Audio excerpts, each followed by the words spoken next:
மக்களே வணக்கம். விஷுவல்ஸ் பார்த்தீங்கன்னா, ப்ரீவியஸ் வீடியோவோட கன்டினியூஷனாக இருக்கும். லைக் இந்த ஃபினான்ஷியல் இயர் ஸ்கூல் ஸ்டார்ட் ஆகிடுச்சு இல்லையா? ஸோ ரேப்பிங் அதனோட கன்டினியூஷன்.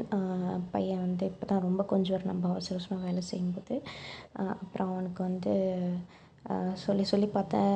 சிசர்ஸ் இருக்குது, ஸ்டாப்லர் பின்லாம் இருக்குது, குத்திடுவோன்னு கேட்கல. அப்புறம் திட்டினோன்னா மடியில் பட்டு அழுதுட்டு இருந்தான். அப்புறம் கொஞ்சம் இந்த மாதிரி தான் நானும் சின்ன பிள்ளையில எங்கள் அப்பா சொன்னாங்க, நான் கேட்கல. அந்த மாதிரி கையிலலாம் ஸ்டாப்லர் பின் குத்திடுச்சு அப்படின்னு சும்மா ஒரு ஸ்டோரி சொன்னோன்னே தலைவர் வந்து அப்படியா அப்படியா அப்படின்ட்டு அப்புறம் கொஞ்சம் நேரம் ஹி வாஸ் த்ரோயிங் டேண்ட்ரம்ஸ். இந்த மாதிரி நான் உங்ககிட்ட பேச மாட்டேம்மா அது இதுன்னு சொல்லிட்டு இருந்தேன்.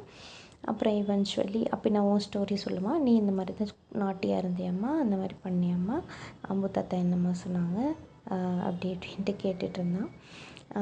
அதுக்கப்புறம் இந்த வீடியோட பர்பஸ் மெயினாக பார்த்தீங்கன்னா, the importance of being financially independent, especially woman.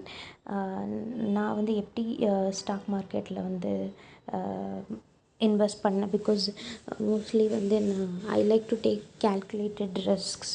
ரொம்ப என்ன சொல்கிறது, ஒரு க்ரீடியாக இல்லைன்னா வந்து ரேண்டம் யூடியூப் வீடியோஸ் பார்த்தோ இல்லை ஏதோ ஒரு அவங்க சொன்னாங்க இவங்க சொன்னாங்கன்ட்டு ஒரு விஷயத்தில் இன்வெஸ்ட் பண்ண மாட்டேன். பிகாஸ் என் கூட வேலை பார்க்குறவங்களாம் நிறைய பேர் வந்து எஸ்ஐபியில் இன்வெஸ்ட் பண்ணியிருக்காங்க, மியூச்சுவல் ஃபண்ட்ஸில் பண்ணியிருக்காங்க. எஸ்ஐபி வந்து நல்ல ரிட்டர்ன்ஸ் வருது அப்படின்னு சொல்லியிருக்காங்க. பட் அதை பற்றின ரிசர்ச் பண்ணுறதோ இல்லை பேசிக்காக எந்த ஐடியாவும் எனக்கு இல்லை அப்படின்றதுனால நான் அதில் வந்து இது வரைக்கும் எதுவும் பண்ணல. பட் ஸ்டாக் மார்க்கெட் வந்து எப்படின்னா, இப்போது மேரேஜ் ஆகி பெங்களூர் வந்ததுக்கப்புறம் ஒரு 8 months நான் வந்து வேலைக்கு போகல. Because new place, location, language எல்லாமே கன்ஸ்ட்ரெயின்ஸ் இருந்தது. ஸோ பிஃபோர் 5 years எக்ஸ்பீரியன்ஸ் இருக்குது. ஸோ இன்ஜினியரிங் வேறு படிச்சிருக்கோமா, சும்மா இருக்கக்கூடாது, ஏதாவது ஒன்று பண்ணணும் அப்படின்னு சொல்லிவிட்டு ஹஸ்பண்ட் வந்து பார்த்திங்கன்னா ஸ்டாக் மார்க்கெட்டில் இருந்தார். பட் இனிஷியலாக நானும் வந்து ஏன் இதிலலாம் இன்வெஸ்ட் பண்ணுறீங்க, இது ரொம்ப ரிஸ்க் ஆச்சு அப்படின்னு தான் சொல்லிட்டு இருந்தேன். பட்டு கொஞ்சம் இனிஷியலாக ஒரு ஸ்டாக் 2 ஸ்டாக் அந்த மாதிரி நான் ரிசர்ச் பண்ணி ஒரு ஸ்டாண்டர்டான ஸ்டாக்ஸ் இருக்கு சொல்லி ஒரு 10,000 அந்த மாதிரி கூட நிறைய ப்ராஃபிட் வந்திருக்குது அவருக்கு. பட் ஈவென்ச்சுவலி என்னென்னா, ப்ராஃபிட் வரும்போது ஓகே எதுவும் சொல்ல மாட்டார், அப்ரிஷியேட்டும் பண்ண மாட்டார். ஆனால் வந்து ஒரு 5 rupees லாஸ் வந்தாலும் நீ சொன்னது தான் பண்ணேன், போச்சு போச்சு அப்படின்ற மாதிரி சொல்லுவார்.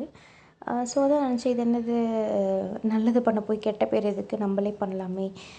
ஸோ ஏன்னா ஸ்டாக் மார்க்கெட் பொறுத்த வரைக்கும் இது வந்து எப்போவுமே புல்லிஷாகவும் இருக்காது, எப்போவுமே வந்து பேரிஷாகவும் இருக்காது. So it's highly volatile. அதுவும் இந்த பாஸ்ட் 1.5 yearsல வந்து ரொம்ப மோசம். Because war is going on. அப்புறம் வந்து பெட்ரோல் டீசல் ப்ரைஸஸ் வந்து ரொம்ப அதிகமாக இருக்குது. ப்ளஸ்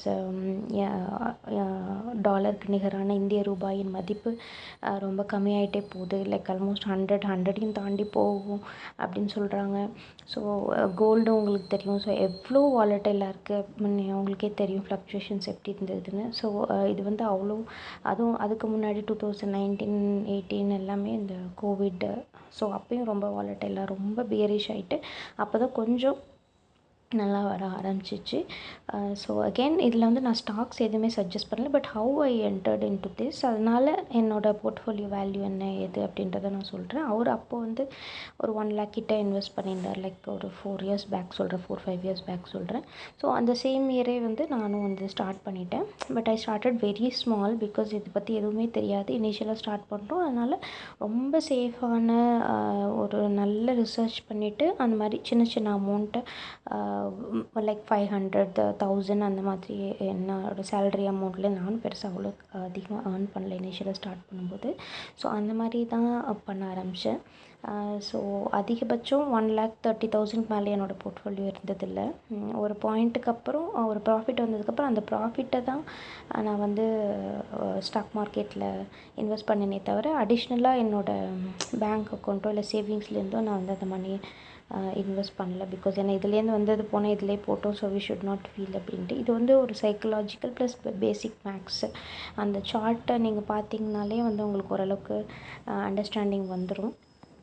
ஸோ இன்னும் டீட்டெயில்டாக வந்து நான் நெக்ஸ்ட் வீடியோவில் இதை பற்றி கண்டினியூ பண்ணுறேன். See you.